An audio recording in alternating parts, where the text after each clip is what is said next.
CBN Brasília. Saúde. Oferecimento Hospital Anchieta. Confiança de geração para geração. E quem vai conversar com a gente hoje é o Mário Saba, que é PhD em Neuroanatomia e fisioterapeuta. Oi, Mário, tudo bem? Olá, bom dia, tudo bem, Bruno? É Sabá ou Saba? Desculpa. Saba, sim. Saba, tá certo. Carolina Martins com a gente aqui. Doutor Mário, bom dia, obrigada por aceitar nosso convite. Tudo bem, muito obrigado, à disposição. E o nosso tema hoje é o problema de ficar muito tempo sentado, né? No meu caso aqui no estúdio, às vezes, quando a cobertura está pesada e não dá tempo nem de sair para ir ao banheiro, são 2 horas no mínimo na cadeira. Esse já é um tempo considerável, né? Que a gente tem que se preocupar, né? Ah, é verdade, né? É um problema nosso, de vocês, dos times de Brasília aí, que não puderam jogar e tiveram que ficar sentados também, né? Então, com essa adaptação aí para o mundo digital, precisamos ficar mais sentados, mais sedentários, não nos alimentamos muito bem, né? Isso é um problema não só para as dores, né? Para os desajustes aí entre a coluna e o sistema nervoso, né? Porque desde quando nós nascemos essa conexão é correta, mas com a adaptação ao meio, né, nós também fazemos adaptações de postura, e muitas vezes quando a pessoa chega, por exemplo, no consultório com dores na coluna, para a pessoa, para a leitura do paciente, ele quer tirar as dores, né, eliminar as dores, mas não é só um problema mecânico, né, isso afeta nosso corpo por inteiro, né, a pessoa pode ficar mais agitada, mais acelerada por conta dessa pequena desconexão, e muitas vezes essas desconexões não aparecem nem em exames, né? São mais sutis. Sim. Né? Eu falei aqui de 2 horas, mas tem gente que passa mais, né? A gente pode falar, claro que tem regras trabalhistas para isso, mas profissionais do transporte público, né? Motoristas que, além de ficar muito tempo sentados, tem toda a questão do barulho e outras coisas relacionadas. São muitos profissionais que precisam, né, pela função, ficar assim. Mas a gente pode minimizar, né, os impactos de tudo isso, tentando levantar às vezes, né, doutor Mário? Claro, a racionalização do trabalho é sempre importante, né, para o motorista sempre parar em algum local, em algum posto, né, não só para fazer a refeição, mas também para olhar para o horizonte. Isso tudo, né, reorganiza algumas das nossas conexões, né, mas nem sempre isso é possível, né. Computador, por exemplo, né, quando a gente senta, pisca os olhos, hoje em dia, né, a gente brinca, fala, abriu a geladeira, entra numa live, né. e muitas vezes a pessoa se entretém tanto, né, passaram 3, 4 horas, né, e ergonomicamente é importante que a gente levante a cada 30 minutos, 30, 40 minutos, né, pelo menos que a gente se programe para isso, e que a gente levante pelo menos aí a cada 45, 50 minutos. Sim. Agora, quais são os problemas mais comuns relacionados a esse fato da pessoa ficar parada tanto tempo sentada? O enrijecimento, não só da musculatura que sustenta a cabeça e pescoço, que ela pega desde o fundo dos olhos e pode dar ocasionar as enxaquecas, as dores na cabeça e pescoço. E muitas vezes as pessoas que chegam em vários consultórios, né, elas já não se alimentam muito bem, não dormem muito bem, muitas vezes têm problemas de arcada dentária e tem uma mastigação que não é correta. Isso ocasiona enxaquecas e dores na cervical, no pescoço, né? Isso, com a simples massagem, isso não resolve, não melhora, né? Então precisa realmente procurar um tratamento mais especializado e que vise, né, todos esses sistemas, microsistemas, funcionando no organismo, né, e que dê função para todos eles. Carol. Doutor Mário, eu fiquei curiosa quando o senhor disse que, por exemplo, ocorre essa desconexão, né, e que tem interferências, inclusive hormonais, a pessoa pode ficar mais irritada e nem sabe que é um problema de postura. E nesse momento de home office, muitas pessoas não têm, né, uma cadeira adequada na altura da mesa certa, e aí fica muito tempo sentado, não tem aquele conforto, tem que adaptar ali a casa e fica muito tempo sentado de forma errada.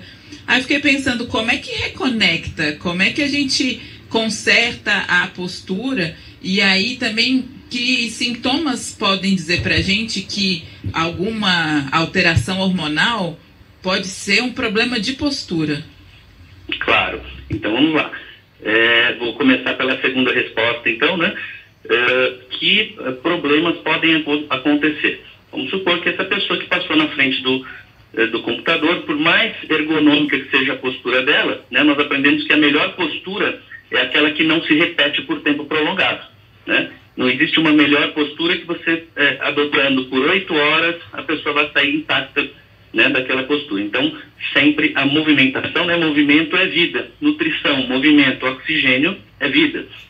Então, o que nós fazemos, né, o que nós notamos nessas pessoas que já estão com dores, é que existe um sistema ali no nosso, sendo um pouquinho técnico, né, mas falando para as pessoas entenderem, no nosso sistema nervoso, o nosso cérebro, ele é dividido em algumas funções, né? Então, a função do simpático, que é quando a gente toma aquele susto, por exemplo, quando a pessoa ou é abordada, ou é assaltada, ou muitas vezes alguém abre a porta, né, de uma vez, né, e você está concentrado, e esse é um sistema que dá para a gente ali adrenalina. Então a gente toma aquele susto, a gente fala alguma coisa, a gente luta ou foge, né? Vamos pensar em numa abordagem, num assalto, sei lá. E depois, quando a gente elimina, né, o dano, então a gente consegue dormir, e muitas vezes a gente acorda quebrado no outro dia, porque é o outro sistema parasimpático que normaliza. Então, essa disfunção, essa desconexão, por mínima que seja, ela pode afetar a nutrição e a circulação do cérebro, né? Isso pode deixar a pessoa ligada, a pessoa não consegue dormir direito, a pessoa muitas vezes tem problemas metabólicos, dores de estômago, né? E também sente a repercussão de dores na coluna. Então aí a gente nota que o problema não é só mecânico, tá? E a primeira pergunta, né? Você disse, como nós podemos fazer para realinhar, né, reconectar isso. Então, os bons profissionais que trabalham com a coluna, né, não só com a parte de quiropraxia, de osteopatia, mas que é a reconexão, o realinhamento de todas as vértebras do corpo, também conseguem fazer essa reconexão. Mas notando que até mesmo no crânio, naquela região onde nós chamamos de moleira das crianças, né, no adulto, se pensava que não havia nenhum movimento no crânio, mas existe um movimento virtual, que sem esse movimento existe uma diminuição dessa circulação e existem técnicas para promover essa circulação correta, né? Então, esses profissionais que trabalham com quiropraxia, osteopatia, e nós até temos um método próprio, fazem essa conexão correta na coluna inteira, visando a normalização desses sistemas. É um trabalho muito interessante. Bem, tem um ouvinte aqui que está perguntando, o pessoal que costuma ficar estudando 8 ou 12 horas por dia, sentado, o que você indica que essas pessoas façam?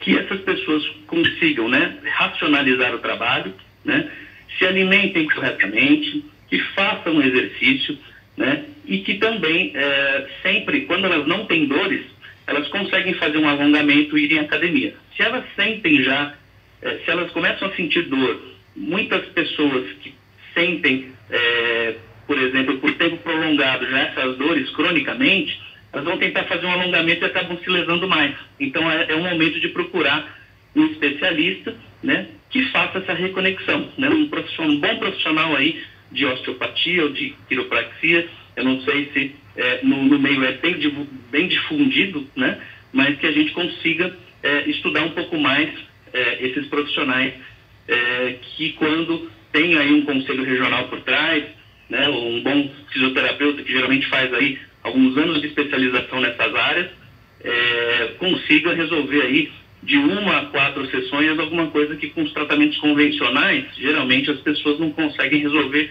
nem com 100, 120 sessões. Então, quando a pessoa já sente uma dor crônica, é o momento de procurar um especialista e racionalizar o trabalho sempre que possível. Eu recebi o relato aqui da nossa ouvinte Mara Cota, e ela está falando, gostando aqui do tema. Ela tem diagnóstico de LER, né? Lesão por esforço repetitivo, com síndrome do dedo em gatilho. Isso. dores no ciático e lombar. E por conta do excesso do home office, agora o pessoal em casa, as videoconferências, diz ela, foram banalizadas, né? E se tornaram extremamente frequentes. E aí é aquela coisa, afeta o horário de se alimentar, de ir ao banheiro, as pessoas não se alongam. E no trabalho presencial, ela tinha ginástica laboral, e levantava para tomar um cafezinho ali, encontrava com os colegas, ia beber uma água.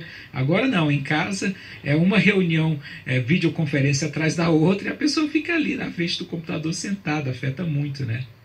Exato, né? Como nós brincamos aqui no início, né? Abriu a geladeira, caiu numa live, abriu o corredor, caiu num curso, né? Então, o que acontece, né, Bruno? Essas pessoas precisam sim da parte. Nós não estamos, né, mais lidando com a parte do toque físico. Talvez nós iremos valorizar muito mais isso quando nós retornarmos aí a um possível normal, né? E me permite falar um pouquinho sobre também a parte emocional, porque a parte emocional, não só do toque e da conversa com as pessoas, do olhar, né, para as pessoas, aguça a nossa criatividade. E se nós estamos sozinhos, por mais que nós estudemos, né, e nós nos abasteçamos aí de todo o conhecimento, é muito diferente daquele bate-papo que a gente tem muitas vezes no ponto de ônibus, na conversa com os amigos, e acaba inibindo um pouco essa nossa criatividade, né? Então, assim, é importante fazer um tratamento também psicológico, um tratamento energético, e eu falo energético com medicina chinesa, acupuntura, ou alguém que dê atenção também a esses aspectos emocionais, né? Então, assim, olhando para o corpo, realmente, essa conexão, ela precisa ser feita de uma maneira, de fato, integral, né?